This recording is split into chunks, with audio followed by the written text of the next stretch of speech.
अहिंसा परमो धर्म की। आचार्य गुरु श्री ज्ञान सागर मुनि महाराज की।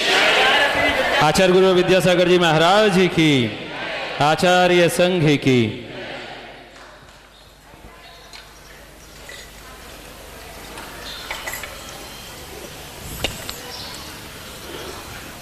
आप लोग इन दिनों में तापमान नापते हैं? नहीं नापते? वही तो बात कह रहा हूँ। आज तो काफी गर्मी रही, आज रात में तो और भी नहीं रही, बिल्कुल ही ठंडक नाम नहीं, ऐसा कहते हैं।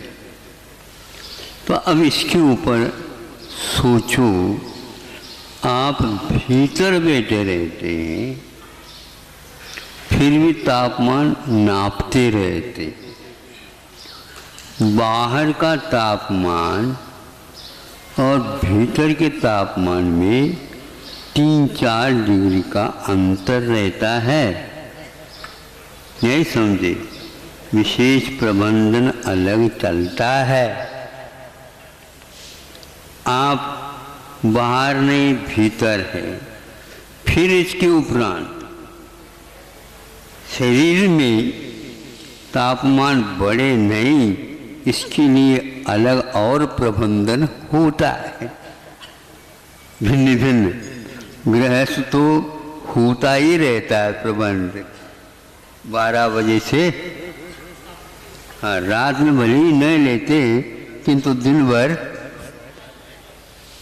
अब देखो, आप लोग अपने बारे में सोचते रहते हैं, कोई न कोई ऐसे जीव को पकड़ो, मार्गना स्थान, और उसके साथ तुलना करो।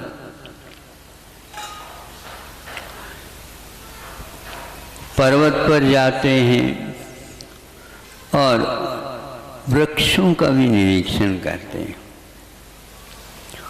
और 2-3 साल भी नहीं हो गए होंगे, नए नए वृक्षों के पौधों को लगाया गया है, और समय पर पानी यदि देते हैं, फिर भी बाहरी तापमान और बाहरी ताप के अनुसार पर्वत के ऊपर तापमान, नहीं समझे, लू आदि बिल्कुल ही सीधी सीधी आकर के टकरा रही है, और वो पौधे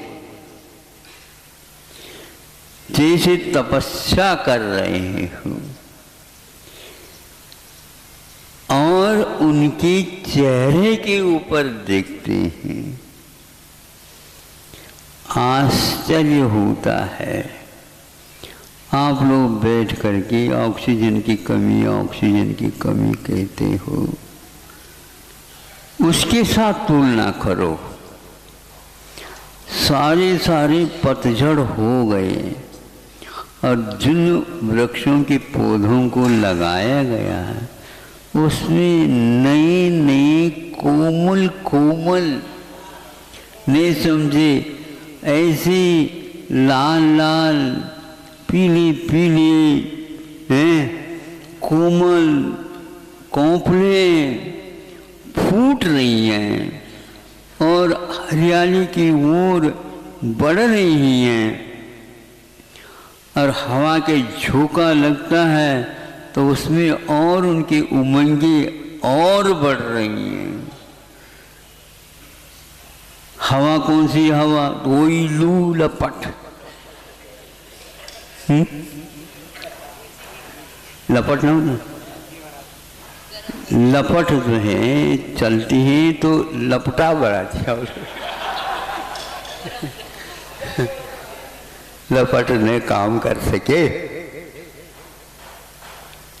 सोच करके रहता हूं। आप संगी पंचेंद्रिय हैं,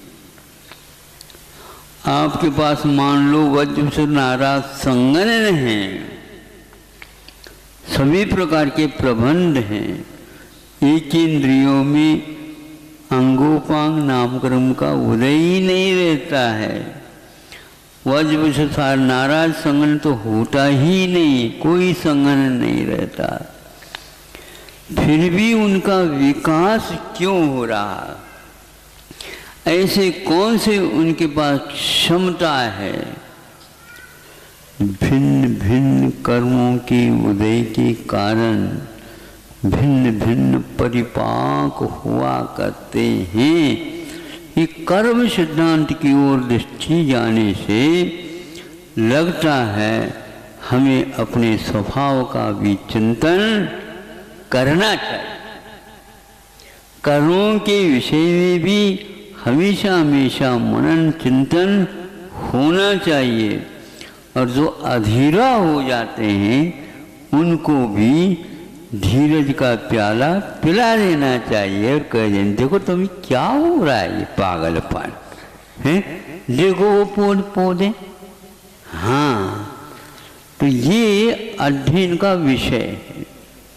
ऐसे ही मुनि महाराज होते होंगे जो इन विपाक विषय धर्म ज्ञान के लिए विपाक विषय एक और शास्त्र है जिसमें भिन्न भिन्न प्रकार के कर्मों की विपाक हुआ करते। उनमें वे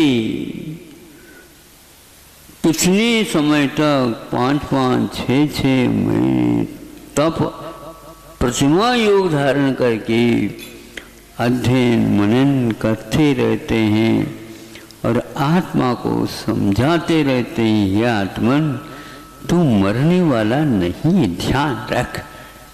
नहीं समझे, तेरा मरण तो होगा ही नहीं, तू तो अविनश्वर एक पिंड है।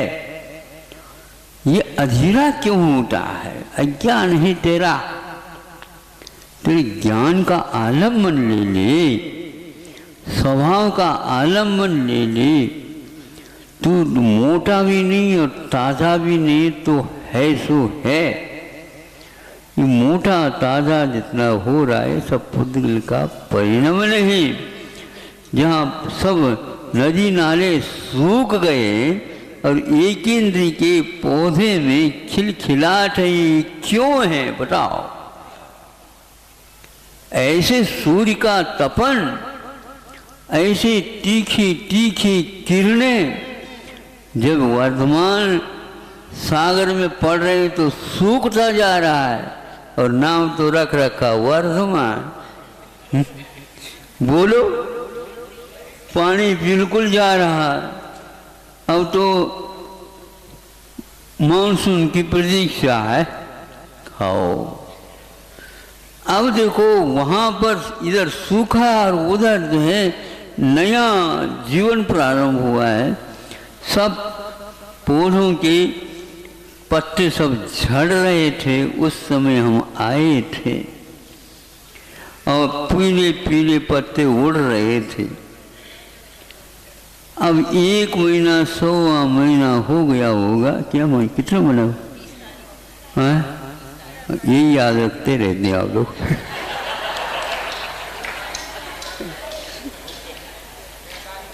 नहीं समझे? इतने दिन हो गए, इतने दिन हो गए, तपस्या और कुछ नहीं कर रहे। हाँ, तारीख इसलिए याद रखते हैं, कुछ भी याद रखते हैं, अतिथि को कोई याद नहीं रखता। अब ये बताओ कि वह क्या वैचित्र है? नदी नाले सूख गए, बाहर से पानी ला करके भराया जा रहा है और उनमें कहाँ से पानी आ रहा है? और वो कोपले इतने कोमल हैं और इतने तीखे किरणों से वह सूख क्यों नहीं रही है? सूख नहीं सकते। ये स्वभाव है। ऐसे कर्म के उदय में उनका वह पौधा सूखेगा नहीं और वो हमेशा हमेशा आप लोगों को प्रेरणा देते हैं, हम जैसे हंसना सीखो। हाँ, रोते हैं आप लोग हैं क्यों? हाँ? छोटे बच्चे भी रोते हैं और बूढ़े और रोते ज्यादा। प्राय करके हमारे पास बूढ़े आते हैं, महाराज बचाओ। नहीं समझे महाराज, अरे आत्मा को क्या से बचाए, आत्मा तो कभी मरी नहीं। और यह यदि शरीर को छोड़ना है तो अपने आप छूट रहा है तो कह दो वेलकम नहीं, वेल गो। अब आप जा सकते हो, जाओ, कोई आवश्यकता नहीं। हम आपके अब प्रबंधन नहीं कर सकते हैं। यह तत्व विवेचन जब याद आता है तब मालूम पड़ता है कि कोई भी पौधा हो उसके पास ऐसे पुण्य प्रकृति का भी साथ उदय है, जिसको प्रत्येक नाम कर्म का उदय बोलते हैं। तो प्रत्येक नाम कर्म के उदय में जितना वह पौधा है, पेड़ है, उसमें एक जीव रह करके उसका मालिक एक और उसके आश्रित भिन्न और जीव रह सकते हैं, वो अलग है। किंतु एक पौधे का स्वामी एक रहता, तो प्रत्येक नाम कर्म एक प्रकार से पुण्य प्रकृति मानी जाती है। और उसमें भी भिन्न भिन्न काल में भिन्न भिन्न प्रकार से हुआ करते। सर्दी के समय में भी पीला पीला पड़ जाता है और गर्मी के समय में भी पीले जा करके हरे हरे आ जाते हैं। और आप लोग हरियाली देखने के लिए कश्मीर जाते हो, अपने प्रत्येक प्रकृति को याद करो और उसके फलस्वरूप हमें इस प्रकार का वातावरण में जो कुछ भी राशन है वो अपने आप ही ग्रहण करने में आ रहा है। ऐसे चिंतन करने से आत्मा के स्वभाव के ऊपर और दृढ़ श्रद्धा होता है। अनंत अनंत गर्मी, सर्दी, वर्षा पूर्ण हो गए तो भी जीव का कुछ भी बाल बाका नहीं हुआ, मरने की बात ही अलग है। ऐसा महाराज हम क्या करें? नहीं क्या करें, कोई ऐसा करना बंद कर दो। अब चिंतन करो, सोचो। अब शरीर को थोड़ा सा गौन करके सोचो, अथवा शरीर को सोचो तो शरीर के स्वरूप के बारे में सोचो। खिलाया पिलाया सुलाया धुलाया और कौन से एक सब कुछ हुआ है, लेकिन भुलाया नहीं गया। नहीं समझे? जब सुलाया भी है, धुलाया भी है, खिलाया भी है, पिलाया भी है, तो एक बार भुला करके सोच तो लो। अड़ोसी पड़ोसी है तो सब तो सुलाना पिलाना बंद कर दो। अब भुला दो इसको। नहीं, समय पर सब होना चाहिए। तो अब समय आ गया शरीर को भुलाने का। भूल जाओ, भूला ही नहीं जाता है। अच्छा, दूसरे के शरीर को तो भुला सकते हैं आप, अपने शरीर को भुला नहीं सकते। गुरु जी अथवा हमारे जो आचार्य हैं, हमारे गुरु हैं, हमारे आराध्य हैं, उन्होंने यही कहा शरीर के स्वभाव के बारे में चिंतन करो। तो इसको भुलाने का अपने आप ही प्रयास भी नहीं होता, अपने आप भूल जाओगे। अरे ये तो महान दगाबाज है। इसको पारसी में बदमाश बोलते हैं। क्या बोलते हैं? हाँ, जब बच्चों को काम नटखट काम करते हैं, कहाँ बदनाम, कहाँ ही बदनाम करा रहे, बदमाश चल जाए, ऐसे नहीं बोलते, बुला भी देते और पर चला जा रहा है ऐसा। ये शरीर भी बदमाश है, पारसी में कहा गया। बदमाश का अर्थ दूसरा भी और होता है। बद मैंने नहीं, मांस मैंने उड़ा था। नहीं समझे? हाँ, मांस मैंने, तो यह बल मैंने, यह ऊपर का जो छिलका है और भीतर के जो आत्मा है वह है दाल है। तो ऊपर बदमाश है, छिलका शरीर है, छिलके को उतार दो। तो उड़द जो होते हैं ऊपर से तो काले होते हैं। कैसे होते हैं? काले होते हैं।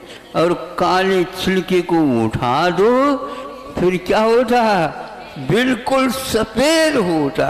महाराज देखो इसका कैसा रंग है। आत्मा सही पूछा जाए, बदमाश नहीं, ये बदमाश है, भीतर से आत्म तत्व उस उड़द की भांति है। ऐसे स्वभाव जो चिंतन में लाओगे तो अपनी आप ही दीनता, हीनता और कायरता वाली बात समाप्त होगी और अपने आप ही आपका चिंतन का योग भी बहुत बढ़ता जाएगा। जितनी आप चिंतन को प्रौढ़ता दोगे उतनी ही आपका सिद्धांत और बलवान होता जाएगा। आप विपरीत काम कर रहे हो, जैसे सोचोगे वैसे ही फिर अनुभव में आएगा। फिर वह भूत कभी भी छूट नहीं सकता। भूत बहुत कमज़ोर होता है, लेकिन आप लोग उससे डर के उसको बलजोर बना देते हो। यह आप लोगों की कमी अथवा विपरीतता है, इसको सुधारो, बाकी सब ठीक हो जाएगा। उस पौधे को याद रखोगे जो पहाड़ के ऊपर रहता है और खिलखिलाहट के साथ वह चल रहे हैं। ऐसा ही हमें सम्यक दर्शन के साथ जो कुछ भी चारित्र है, भले ही आप भीतर बैठे रहो लेकिन पौधे के बारे में सोचते रहो ताकि आनंद आएगा।